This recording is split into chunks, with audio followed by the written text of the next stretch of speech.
You make a mistake, you get walked into a room by your best friend, you don't walk out again. When you have revenge in your heart, you might as well dig two graves, one for you, one for them.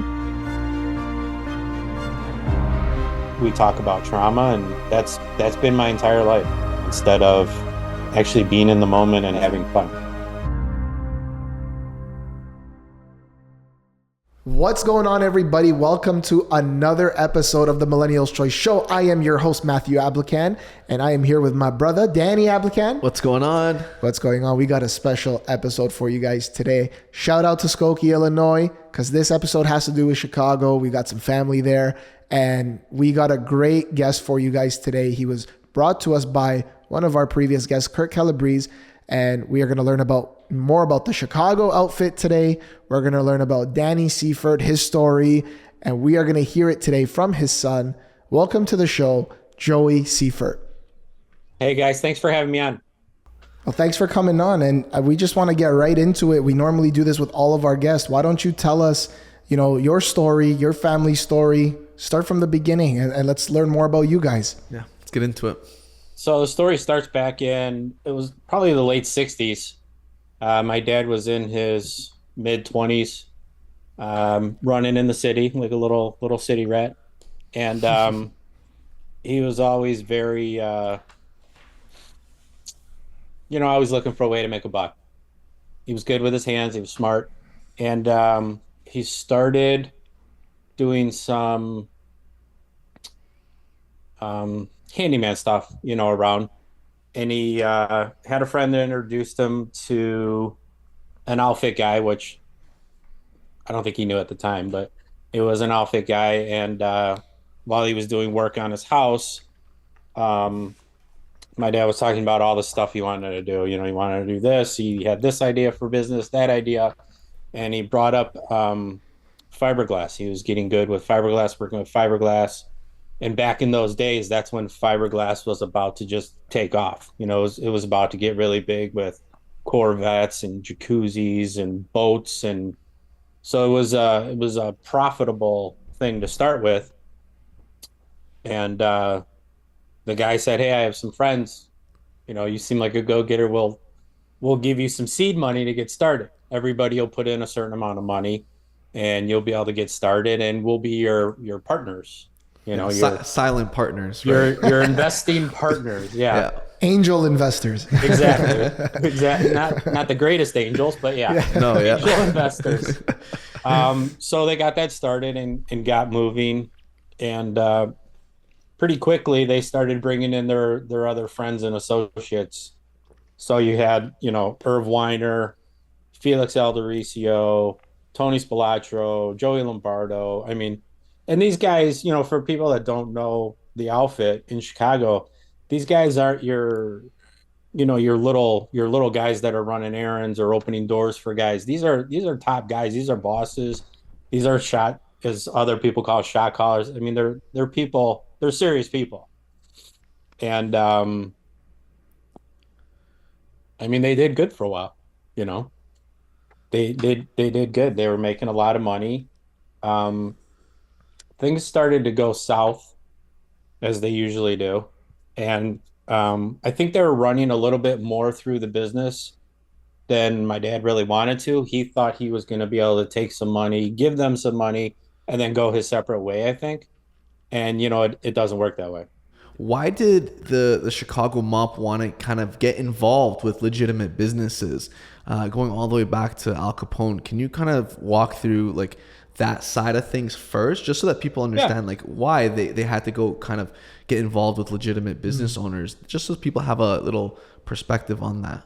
It's a short story. That's how they clean their money. Yeah. That they funnel money through legitimate businesses, and essentially they wash it and they take what they want. Yeah. And even, everyone knows this too. It was one of those things where Al Capone was very flashy, right? Mm-hmm. And a lot of these other guys, after he got, incarcerated, realized we got to smarten up. We got to be more low key. We got to, wash the money. Of course, we can't just going out looking flashy and not have a source of revenue, because the government's always looking, right? And so one of the ideas that they had was, let's actually go and invest in legitimate businesses like your father's, and at the same time just launder the money through there, right? And have a hand in the business. Yeah. Yeah, the one thing about Chicago that I think is coming out more and more and more, but the Chicago guys were not the same as, like, let's say your New York guys. You know, your New York guys, you knew if that guy was in the mob or an outfit guy, you knew he was. Almost like he's wearing like a sign on his back. Where Chicago guys, you never knew. You could be standing, you know, the beef, and you could be standing next to a boss, and you have no idea because they don't. They didn't drive flashy cars. They didn't have the flashy anything. They wore normal clothes just like the rest of us. You know, they blended in. I asked Kurt Calabrese that question, the difference between the Chicago outfit and the New York one, because we've had a lot of New York guys on our show. Yeah. And so that's the same answer we got from Kurt. But my follow-up question to that is, so a lot of people, they do what they do like for money because they want to have a good life. They want to enjoy themselves and all those things. So, I mean, if the Chicago outfit was more low key, why then do it if you're not really going to be able to openly enjoy the fruits of your labor, quote unquote? Like, why not just not go down that route? What was the, if the flash wasn't the motivation, the lifestyle wasn't, what was the motivation? I mean, obviously to make money, but the flash wasn't there. But, you know, they had houses, they were able to go on trips. My dad was involved with some guys, and it was actually Tony Spilotro and some guys out in Deming, New Mexico. And I mean, they were buying an airplane, they were buying houses. So it wasn't that they weren't flashy in the way of, you know, nowadays you're driving a Rolls Royce and a Lamborghini. They weren't like that, but they had the money to go do nice things in their houses, buy other houses, vacation houses, boats, you know, things like that. I mean, these guys they bought an airplane. I mean, I don't know how much flashier does it get. It's pretty flashy. It's pretty flashy. You have your own airplane, you know?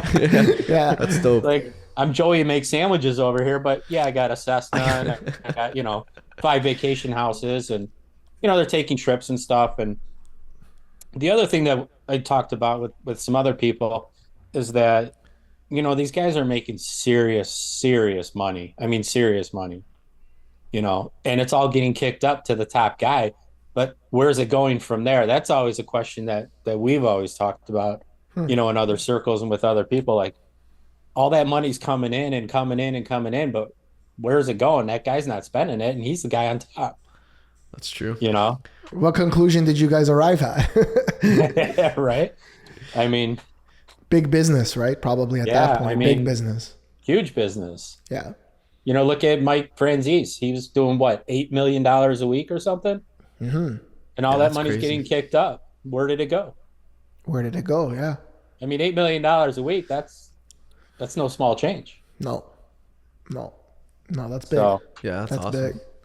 So yeah, I mean, so the business is now starting to go south. Your dad has these partners. He thought he could just kind of pay them back, get them off his back. That's not how it works. yeah. What happens? Things really went south when so they had a warehouse in Deming, New Mexico. It was called American Pail Company or something. They were supposed to be making like buckets and plastic shit, you know, stuff like that. And there was a partner out there, and the feds, IRS, had gotten to him and flipped him. Okay. And this is before anybody else knew. So he's under Tony Spilotro, my dad's under them, and they're still doing business as usual, you know, funneling money. They're funneling money from the casinos into their businesses, and they're washing it and running it through. And this guy ends up flipping. Well, by the time anybody finds out that he flipped, of course, they're looking at my dad. They approach my dad at that time and say, hey, listen, we already have somebody. We already know what's going on. And my dad is, I guess, in between that stage of going to Joe Lombardo and saying, hey, what are we going to do? And also at the other point saying, hey, listen, I'm not going to jail. You know, screw this. Your dad wasn't necessarily directly doing the thing. Like he wasn't doing the things that the mob people would do in terms of like killing and stuff. He was just a business owner, the entrepreneur running the business. And he was kind of just around those guys whenever they'd come by. I imagine they'd come by to the business pretty often. He was full out funneling. I mean, he was funneling money. He knew where the money was coming from. They knew it was going through, but I think it was at that point it was getting more than he wanted. It was getting more attention than he really wanted. Got it. And he still in his head thought that, hey, you know, I mean, he's trying to run a fiberglass business and he's bidding on like the bullet train, and I think it was Japan. He's working on the first fairing for Harley, you know, the fiberglass fairing, the prototype. Okay. So he's trying to take it in a completely different direction. And then he's dealing with this other stuff. And I think for whatever reason, he thought, hey, listen, we're going to part ways now. And it just wasn't, they had their hooks way too deep in at that point. You know, and now you have IRS showing up and feds showing up, and they're watching them and following everybody and, you know, taking pictures and talking to family members. And it got bigger than he knew what to, or how to handle, I think. Because our family was involved in the outfit before that. His father was involved. He was a realtor for the outfit. So it's not like this was something new, you know. It was already in the family. But I don't think he ever dealt with it to the point that his other brothers had dealt with it. You know, I think my dad was still maybe naive a little bit to how everything worked. Maybe like, did he think maybe like he could just handle it himself, like he could take care of it kind of thing? And then it was maybe he realized he, you know, bit off more than he can chew in that sense. Absolutely. Right? Yeah, he had that definite, you know, 20-year-old big head mentality. And, you know, at that point too, you're already running and dealing with these outfit guys. So you get a separate sense of what, you know, you can do or get away with.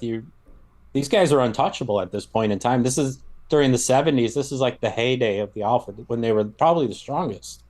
Okay. So, you know, there was a certain part of that where police, judges, anybody, it was handled. It was done. It was taken care of, and you could do what you wanted to do.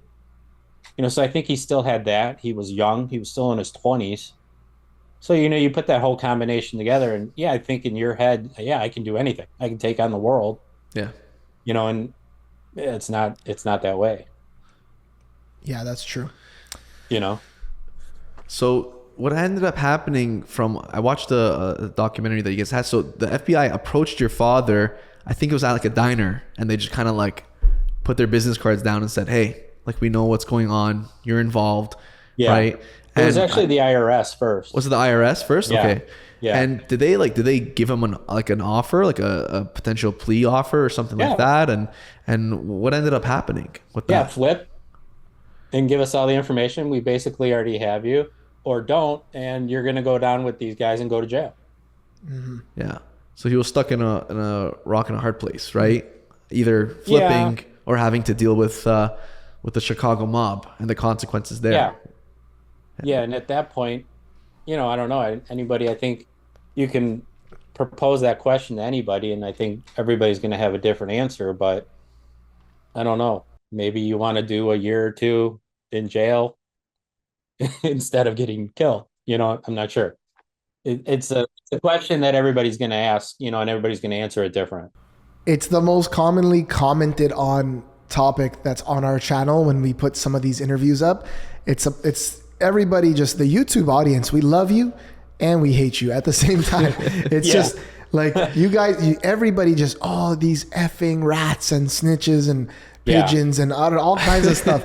And I'm like, if you were faced with a life sentence, because we had Greg Kading on the show, you know Greg Kading. So his episode's about to drop, and or at this time, for those of you watching, it has dropped already. And Greg said, he's like, most of the time they're going to snitch. Like, we don't really have to do much convincing because we have a lot of the evidence already. So they're going to snitch. He's like, but, so he's saying that, but yet a lot of people comment and say, I would never do that. It's like, when you're faced with 15, 20, years or life sentence. You know, that are you going to be loyal to maybe this cause that some of those people are now snitching on you? You know, that's Sammy the Bull's thing. That's John Elite's thing. That's what they've said, that someone was snitching on them. Someone was disloyal to them, and they chose to go that route. So, I mean, it's not too hard for maybe someone like your father who's doing more or less a crime that's not directly harming somebody in terms of murder or you know, other kinds of crimes. Mm-hmm. It's just laundering, and it might be an easier decision for him at that point to say, I'm going to put my family first, right? Yeah. I think with the YouTube, you know, I have my own YouTube show that we were doing too, and we have we talk to a lot of different people, and you have two people. I mean, you have some old timers that are just hardcore. They'll screw you, I'll do my 20 years. Screw you, I'll do my 40 years. And they've done it. I mean, we've talked to them, we've interviewed them. And, you know, there's guys that have spent more time in jail than not. And they're okay with that. You know, they say, listen, this is my thing. But I think what you have nowadays is you see more shows of, especially now with Rico and crap like that, you see more people that are in that position of like, yeah, you got me fair and square. Okay, what do I got to do to at least knock my sentence down, you know? And the guys, I mean, more than not, they give up whatever they give up. For sure. I mean, and it doesn't matter if it's outfit, you know, motorcycle club, street gang. It's doesn't matter. It's in every family, if you will. Yeah, it's crazy. So Joey, like, walk us through what happened next, you know, in terms of what decision your father made, and, you know, leading up to obviously the gruesome murder of what happened. Talk us through a little bit about that. So things were building up. You know, my dad and Tony Spilotro never got along, ever. He did get along with certain people. He was really close with Felix Aldericio, who was a Wisconsin guy. Once he passed away, that's when his layer of protection really kind of was gone. You know, they were very close. My family was very close with Joey Lombardo. I'm named after him. He's technically my godfather. So he still had that protection. But things started to deteriorate. My dad was not giving clear signals on what he was going to do, if he was going to cooperate, if he was going to not cooperate. You know, Lombardo is reinforcing, hey, listen, go do your time. It's only going to be a couple of years. They have next to nothing on you. It'll only be a couple of years. That's all, you know, that's all we've heard for 40 plus years. It's only a couple of years. Don't worry. We'll take care of the kids, you know, your wife, the whole thing. And he would have, you know, there's no doubt Joe Lombardo would have done that. But for whatever reason, my dad didn't want to do it. He didn't want to do 2 years, let alone a day. So there was a lot of pushback. It was back and forth. You know, they would put pressure on him, you know, driving by the house or stuff like that. My dad would do stupid shit back to them, you know, kind of just poke the bear, I guess. There was a time that Joe Lombardo, Tony Spilotro, and I can't remember who the other guy was, were inside of the factory, the fiberglass factory. And my dad decides to put on a ski. It's middle of summer. Puts on a ski mask, runs inside, yells something, shoots his gun a couple times in the air, and runs back out the door. You know, and they're all standing there like, what the hell was that? And my dad goes outside, takes the ski mask, throws it in the bushes, literally walks back in, same clothes, walks back in the same thing. Did you see that guy? What the hell was that? No way. That's crazy. Yeah. So he was like, I think in his own way, trying to say, hey, listen, I'm going to mess back with you. You know, yeah, like don't try to walk all over me, kind of. I'm also crazy. Yeah. Right. Let's try to figure this out. Like know? I'm also willing to do what it takes. Yeah, I mean, he was unhinged. We had guns all over the house. Wow. I mean, there were guns everywhere. You close the door, there's a shotgun behind the door. There's guns on coffee tables. There's gun purses. I mean, everywhere. Everywhere you could. There's a gun in the bathroom. I mean, at this point, you were how old again? Were you? I think 4 years old, right? I was only 4. I mean, I was only 4 years old. You know, my brother was older. He was 14-ish, 13, somewhere right in there. Okay. my sister about the same. So, they remember more and stuff like that. But there were guns everywhere. I mean, my mom will sit and tell that, they used to go to the gun range all the time. Wow. Huh. He used to How teach her, this is how to shoot, this is what you do, blah, blah, blah. So there was never a time that he didn't have a gun. wow. How was that growing up at that age? Do you remember a lot from those days? I don't remember a ton of it. I get a lot of stories from my brother and from family of, oh, you don't remember this, or you don't remember you did that, or blah, blah, blah. And I really don't. My childhood, I don't remember anything but that day, then spottiness through life. Um, but yeah, I mean, there were guns everywhere. He had a gun in the trunk that day. He had a gun on him that day. Um, so anyways, things, deteriorated to the point that they chose to do what they had to do. And it wasn't, I know you guys said you saw the documentary, if you saw the book, it wasn't like a little, hey, we're going to send two guys over here to clip this guy. I mean, this was like strategic. They had like 10, I don't know, at least 10 guys. They had people all along the route, scoping out and broke down cars, saying, hey, they just passed here, they just turned here, they're coming this way. There were three guys inside, there was a handful of guys outside. I mean, it was not a small thing, It was planned out pretty. It was thought out and planned out. Yeah, yeah, it was militaristic. They had police radios, they had police that were involved. The chief of police of Bensenville was involved. So walk us through that day. Like what happened? Because I can't remember right now. But for the warehouse, did they? Because I think they decided to just burn it up, right? Because I guess the IRS was all over them, and they were gonna. Yeah, so that happened before. So that Yeah. happened much before. So my dad came up with this brilliant idea. Hey, we burn this warehouse down because fiberglass and the resin burns extremely hot and fast. So he says, hey, listen, brilliant idea. Let's just burn everything. Then there's nothing for them. There's no books. Which makes sense. Yeah. It does until you think of what happens because of when you burn it. So they decided to burn it. So he torches it. And at that point, the mistake that was made is it didn't burn completely. And what it did then is it turned it into a crime scene, which opened the door for everybody to walk inside and say, Shoot. let's pick through everything and find what we need. Wow. Wow. So they didn't take out all the books and No. then torch No, it. the idea was to torture them. Yeah. Shoot. They figured out. You make it look like an accident, right? Exactly. It was an accident. It was a chemical fire, whatever. Yeah. Yeah. So that was before. After they burnt that whole thing down, my dad and Lombardo kind of separated. My dad and my mom went and started this other plastomatics company. That's where the murder took place at. So things were tense for a while, going back and forth, going back and forth. And then, so the morning, I'm supposed to go to this, it's like a old church is all I can remember. And it wasn't far from the business, but they had like a daycare in the basement.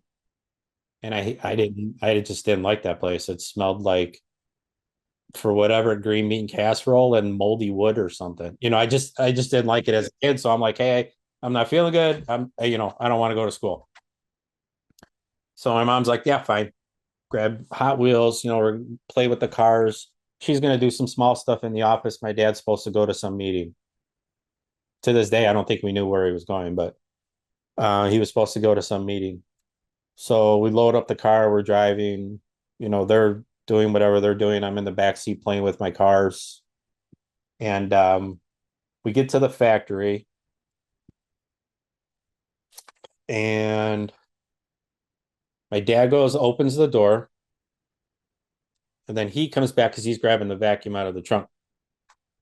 My mom and I go inside. He brings the toys in first, then goes back out. My mom starts making coffee. So my mom and I are inside in the office. She's making coffee. He goes back out to grab the vacuum. The three guys come in through the back. So they were already inside waiting. Oh, okay. So it was an ambush, pretty much. Yeah, yeah. And then from there, everything just went haywire. My mom yelled, but my dad was already outside, so she couldn't, he didn't hear her. my mom knew at the time, but later it comes out that was Joe Lombardo. Took us and said, hey, stay in the bathroom. You guys stay here. The other two guys go up front. Now, the other two guys is Tony Spilotro and Frank Schweiss, two notorious outfit killers.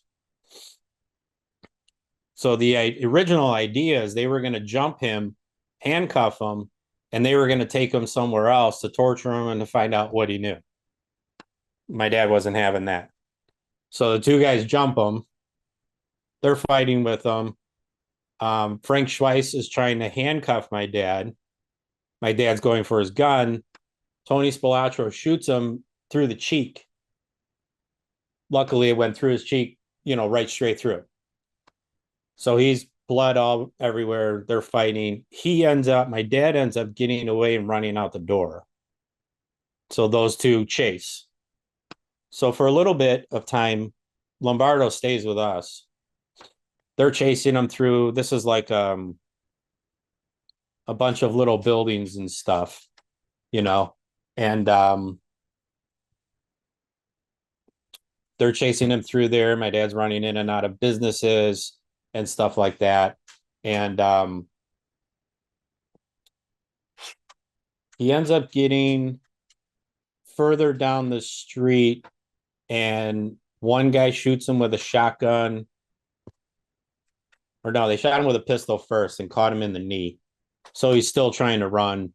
They shoot him in the other knee. He goes down. One guy comes up behind him. He's laying on the ground and shoots him in the head with a shotgun.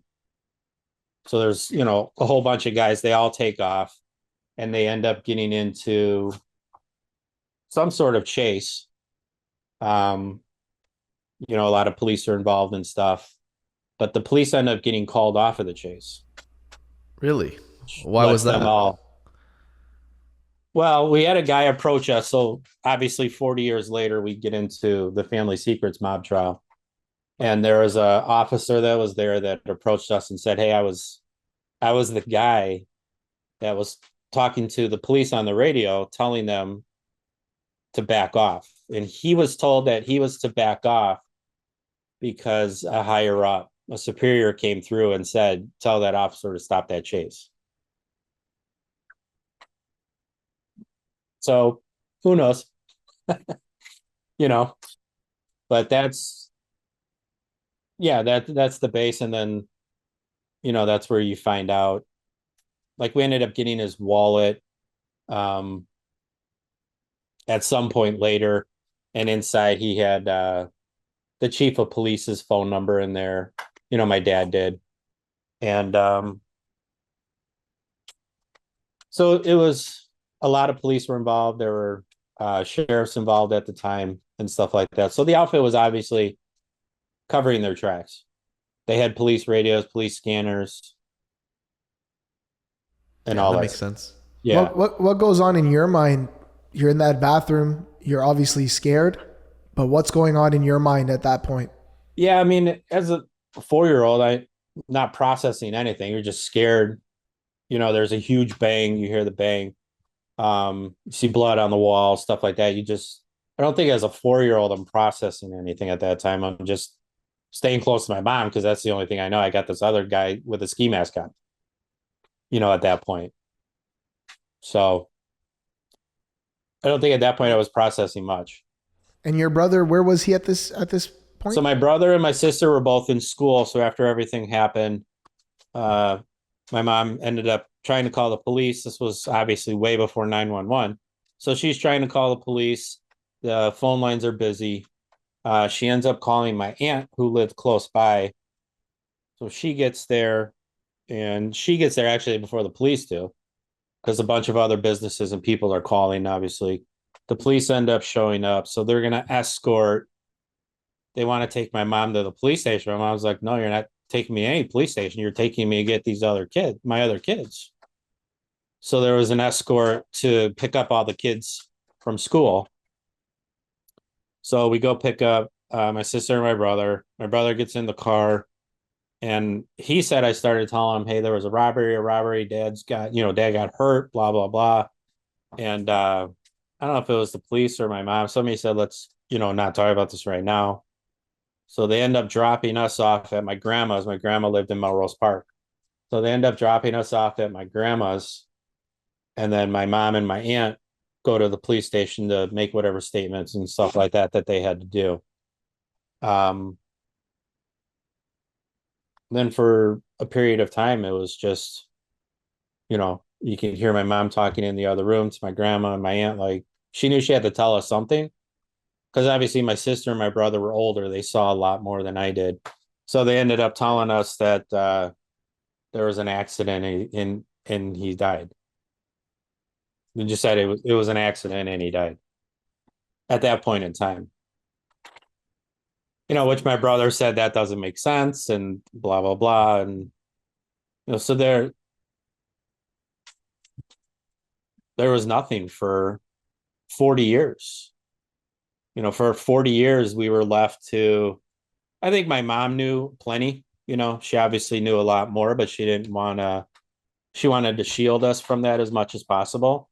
And, as we got older, my brother and I, we didn't want to be shielded. We wanted to know what happened. Which is natural, I think, right?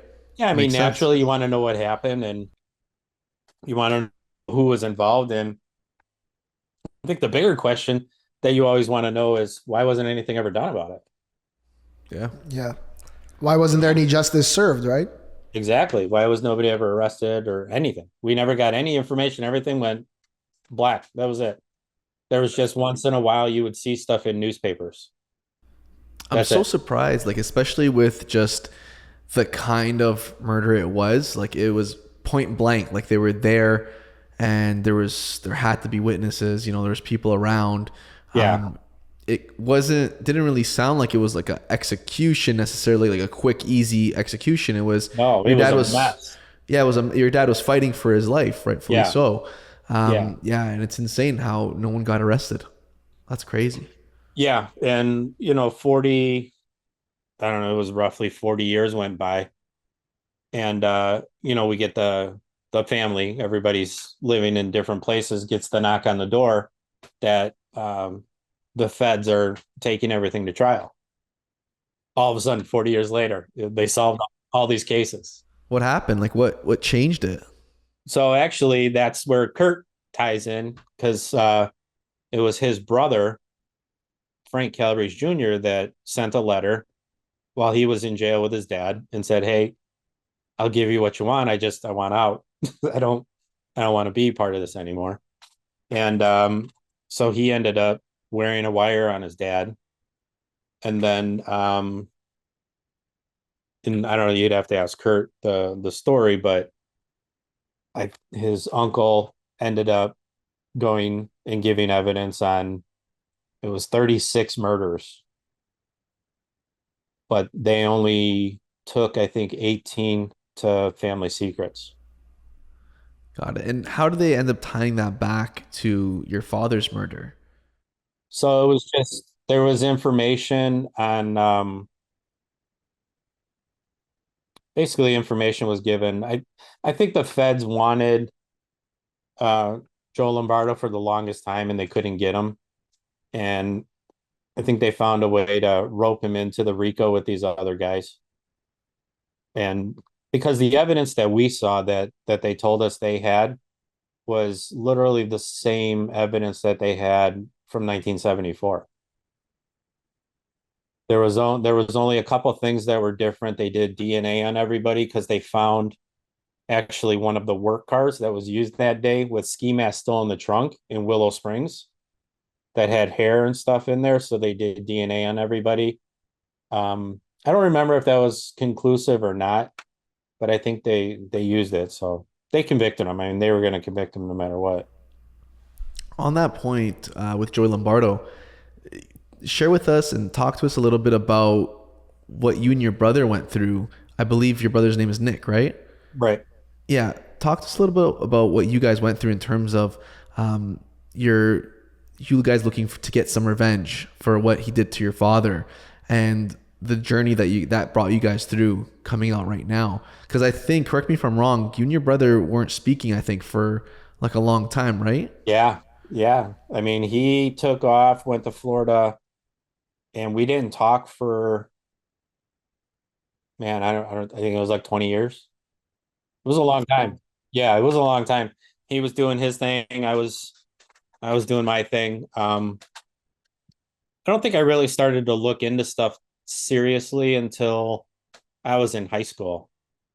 Once I had a car, because then I was able to go places, and there was no internet and all that stuff. I grew up in probably the best time ever. No cell phones, internet, all that crap. So you go to the library, look up articles, old newspaper articles. I actually ended up going to the Bensenville police station at one point in time and asking them about, who I can talk to about any information. And they're, well, what information on what? I'm like, on a murder that happened. They're like, what murder? I'm like, well, Danny Seifert was murdered, in 1974 and blah, blah, blah. And they're like, well, I'm sorry, we can't discuss ongoing cases, is what they told me. And I'm like, ongoing what? It's been, 30 plus years. What's ongoing about it? And it was just a back and forth. They weren't going to give me anything, and I flipped them off and left. I mean, what are you really going to get? That's crazy. Did you tell them like I'm his son and I'm looking Yeah. into Oh his yeah, I murder? gave him. I showed him identification, everything. Like, why are you asking? And I explained why. I'm like, oh, I was there. I was 4 years old, and I'd like to get some kind of answers. And they weren't having it. They were not having it. Um, so then from there, for me, it was kind of going to places and talking to people and asking questions. And I don't think I was looking as hard as my brother was. I was obviously a lot younger when it happened. I was more meeting a lot of people, and I think I was more falling in with the people than trying to find anybody. My brother was more intent though on searching, and he when he was still living in Bensenville, he started working at a gun shop, and a retired Chicago cop actually owned the gun shop. So he knew, exactly who my brother was, and he knew his name. And so I think for my brother, it was a little different. He was getting a lot of information that none of us were going to get at that period of time from a retired cop. And he knew a lot. So I think my brother was on a little different path than I was for a period of time. But yeah, ultimately we both made the decision to do something, about going after. At that point in time, for me, it was always Joe Lombardo. I didn't really, I didn't really have all the facts because nobody wanted to really talk to me. How'd you kind of have that feeling, thinking like it was him that was responsible for my dad's I think just murder? things that were pieced together. There was a newspaper article from the next morning after the murder that said the feds were at Joe Lombardo's house. So it's like they even knew it was him, but they couldn't piece it together or prove anything at that point in time. So it was always kind of out there. The thing that's interesting about Joe Lombardo, though, or that I found interesting, is that Joe Lombardo technically was my dad's handler because he was the one that brought him in, and the whole thing. But what I found out years later, like many years later, after Family Secrets was done and the whole thing, was that Joe Lombardo was told by the higher ups that he was not supposed to go that day. He was not supposed to be involved in being at that day. And he went anyways. You think it had to do with him maybe making sure that you and your mom would be okay, or if anybody like that was there on site and stuff like that? Yeah. 100%. Yeah. Yeah. Because I had talked to, I mean, since Family Secrets has gone by and we did the documentary and the book, I've had an amazing amount of people that I've talked to. And I've talked to people that have been extremely close to Joe Lombardo at the time. And they all said the same thing. He said he went that day because the people that were chosen to do what they were going to do that day killed everybody. It wasn't, hey, there's a 4-year-old, we can't kill him. Hey, there's a woman, we can't kill her. They killed everybody. And Joe Lombardo specifically went to make sure my mom and I were okay. At that point, he really went just because my mom, because I wasn't even supposed to be there. They didn't even know I was going to be there. Right. So what was it like now post this event? What was it like with those three persons that were in the warehouse that day? Joe, Tony, and I forget the third person's name. Frank Schweiss. Yes. Well, what was it like with those three now, seeing them? I assume they were at the funeral. No. Or no? Okay. No, so that's the other thing that's, interesting when you're in this kind of situation is, when everything's good, you have all these uncles. I got Uncle Tony, Uncle Joe, Uncle Frank, Uncle Steve, Uncle John. I got uncles that I've never had before. And they're all good. All the, every time they see you, here, kid, and they're handing you cash. But as soon as something happens and goes bad, you don't have anybody. You never see him again. You don't talk to nobody. Wow. You never see him again. Nobody showed up at the wake. Nobody showed up at the funeral. Was that a red flag for you as you guys got older? Was that maybe something like these guys might have had something to do with it, or? Yeah, I think my brother put that together a lot faster. For me, it was kind of just a back and forth, of looking into stuff, getting frustrated. Fuck this, I'm not going to deal with it. And then not doing anything about it for a while. And then all of a sudden something will pop up in a newspaper and be like, I'd start looking more into it again. And, or once in a while I'd meet somebody and be like, oh, you know this, or you know that, and that's the funny thing about Chicago too, is everybody knows somebody. Everybody knows somebody. You say, oh, blah, blah, blah. Oh, I know, yeah, Seifert, that's your dad was Danny, right? Right? Oh, my uncle's, brother used to play cards with Joey Lombardo down here. And I mean, literally in Chicago, it's the smallest big town ever. Because everybody knew somebody. It didn't matter if you lived in Chicago, out of Chicago, anywhere. Everybody knows somebody.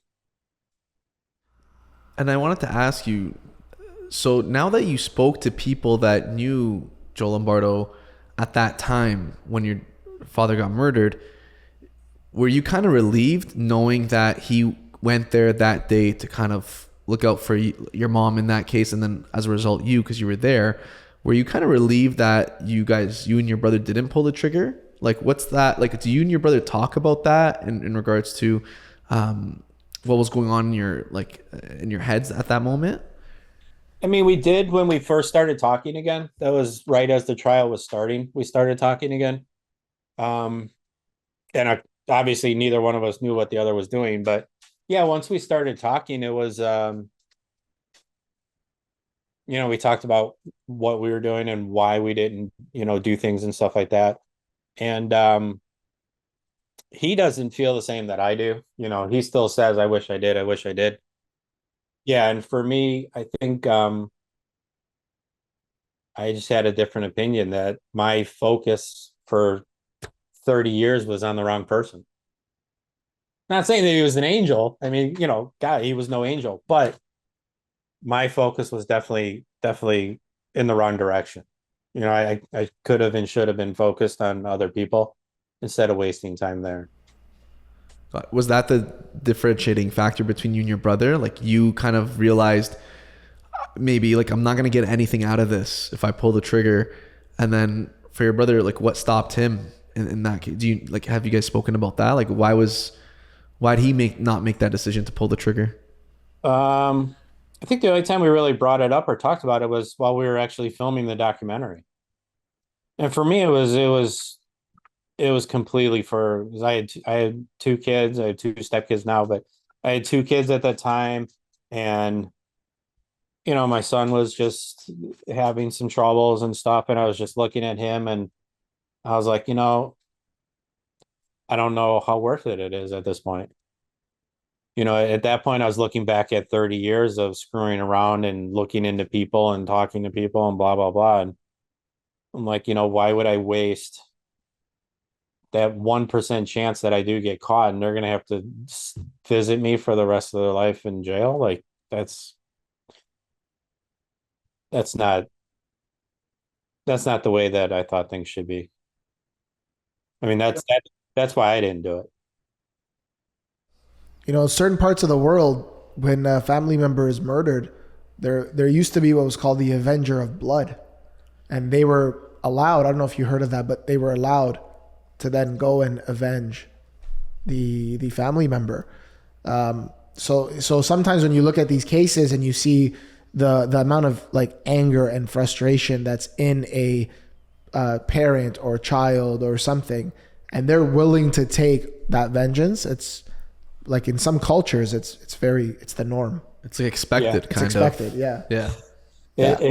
If that was okay here, you need a lot more cemeteries. There'd be a lot of dead people.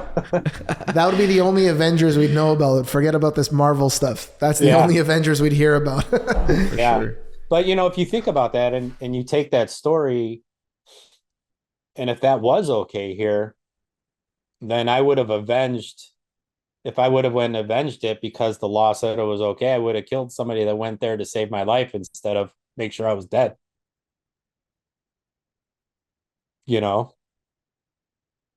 So I think if I look back at everything now, I think that's the biggest thing that I take away, that I try to tell. I talk to so many people, public speaking and stuff about trauma and post-traumatic stress and stuff like that. And I think that's been my biggest regret my whole life, is that I've wasted 30 years of my life focused on this one point in time. And I've missed so many different things. I had another guy I talked to that we've done some shows together. He's actually an attorney, and we've done a lot of outfit related shows. And he's just had like the greatest, I would say normal upbringing, like just a good, wholesome upbringing. I always sit and I'm like, gosh, what was that like? Like, how great would that be? To be where you didn't have this one event that changed the whole trajectory of your life into, this is all I do now. We do documentaries and books, and we talk about trauma, and that's been my entire life.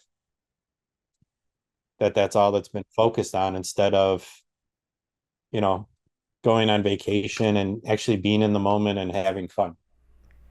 I think the biggest thing to understand for our listeners as well is that you and let's say your mom and your brother and your sister were the real victims of the crime.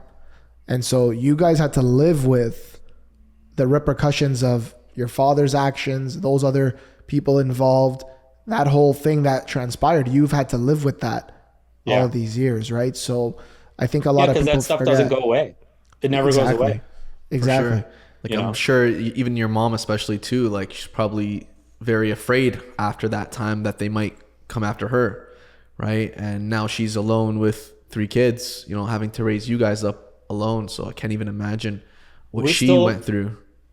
We still all live the same.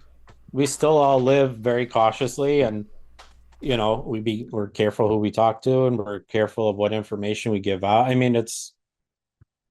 It's just how we were raised. Like, we don't know any better. Like, when I met, I'm married right now. When I met my wife, I'd talk about stuff. Oh, you remember that person in the restaurant and this and that? And I would describe them, and she'd look at me like, what are you even talking about? And to me, it's not normal that I can go to a restaurant and I can remember what people ate and how people were dressed, and, who was doing this or who was doing that and who was sitting where. And that's like not normal to me, and I don't know if it's normal to other people, but to me, that's like not normal, that you can focus so much on everything going around you that you're missing everything that's going on in front of you, because you're always so guarded about what's going on around you. Wow, that's interesting. So you kind of have like this heightened situational awareness, always just looking around, kind of head over your shoulders and behind your back looking, and just kind of wanting to know what's kind of going around. Yeah, like I'm El Chapo or something. Like, you know what I mean? It's like, I have nothing to worry about. Like, why am I worried about all this shit? Yeah. Oh, that's crazy. So at the very most, you go into, like, I go into a restaurant. It's like, I just want to make sure I know where the exits are in case there's a fire or something like that, and just look around, make sure there, everyone seems normal. But that's at the most, that's what happens. Yeah, but we're like, I mean, and that's how we were raised. And we weren't raised that way. Like, my mom wasn't like, you have to do this and you have to do that. It was just what we observed and we picked up and then we adopted to our life for the rest of our life. Like, even now I still do it. I'm still very cautious. Like, you have that like built-in radar, and certain people, once they come around, you're like, watch that person. You can just tell. And it's just weird radar. I would say it's a pretty good skill to have, though, right? Because Yeah. you can probably see through a lot of bullshit, right? Yeah. It is. It's turned out to be a good skill. It's just, I'm not, it's not like, I'm an FBI agent or something like that. It's like, I don't need that skill.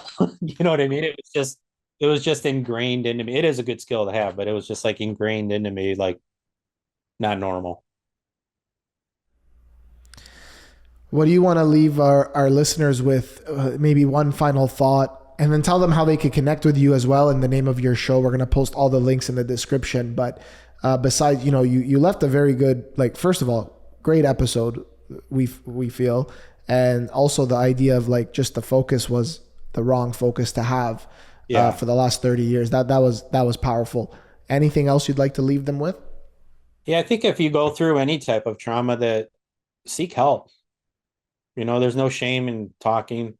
Talk to your friend, talk to your brother. There's no shame in getting help and not letting it control your life. Don't waste your life. Life's short. We all see it. I'm all over. If anybody wants to reach out or anything, I'm all over Facebook. You'll find me, Joey Seifert. We have a book available that's on Amazon. You can order that. The documentary is on the Reels Network, and it's also on Tubi TV now for free. Yeah. But I think that's the biggest thing. Just don't waste your time in life. Life's short. I think we all honestly need a little bit of that, because Yeah. I feel like there's so much distractions these days, especially like we were saying before, like with cell phones and things like that. It's so hard to live in the moment these days because everything is trying to grab your attention, right? Right. And just being able to be in the present. We always say be grateful for what we have, what we're blessed with. Things could be worse, right? Like look at how those guys were living their lives, right? In the Chicago mob, and there's no need to live like that. And if you are going through stuff, I definitely say reach out to somebody. And it's one of those things where always focus in on what's important and what matters the most. I was just talking with one of my buddies, and we were like, I just had my first child, and he has kids as well, and he's like, dude, how silly do you feel when you think about some of the things you used to worry about? I'm like, I know. I'm like, now I don't care. Whole different world now. Whole different perspective, whole different world. And it's like, especially young guys, young ladies and guys, it's like sometimes we think we know it all, and we think we have everything, the world figured out. But until you really go through some like real life experience, you realize how little you actually know. And it's like, man, the kid, like I was showing these guys videos today with the kid because he's at home with the mom today, and I'm like, look at him. I'm like, he just, no matter what you're going through in your day, you look at him, you're like, everything's fine. You know? And so, as you said, focusing on the right thing and on what matters, what's important. Yeah, because they can pick up on all that. You're stressed out, you're worried, you're frazzled, you're whatever. They pick up that energy, and it feeds into them. This was great. Yeah, I appreciate you guys having me on. Yeah. Thanks for being here. This was awesome, man. We're going to do it again very soon. Absolutely. So to our watchers, our viewers, our listeners, guys, please smash that like button, as Danny likes to say. Subscribe to the channel, share with your family and friends. Joey, once again, thank you for coming on. And until next time, you guys, we're out.